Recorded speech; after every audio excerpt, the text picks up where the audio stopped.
So let's talk about some examples when it comes to the ability to transact. So actually you're transacting since your early age, most likely. You can imagine, think back to the time when you were a child.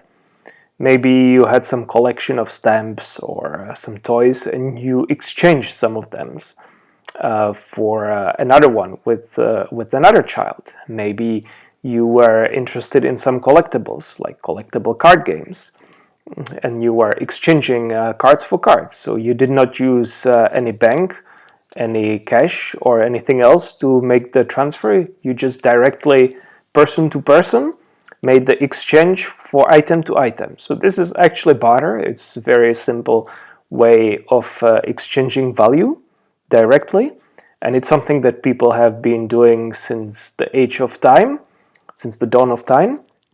So that is something that certainly is an option. Of course, you're familiar with fiat currencies like euro or dollar, so you can use them directly without using banks or cards.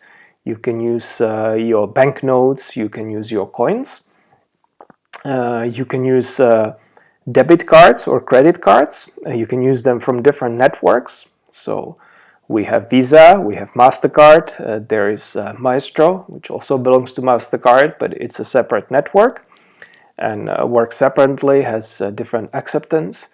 You have American Express, you have Discover and Diners Club, you have JCB from Japan, Union Pay from China, and there's also some, depending on where you live, there might be some additional local options.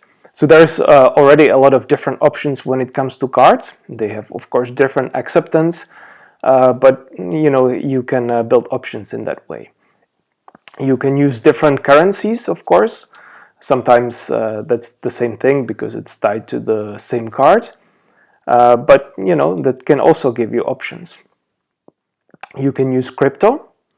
So crypto is an option these days. It's much easier and simpler than most people think. It's mostly straightforward, like using a bank account. You could certainly store your value in precious metals, such as gold, silver.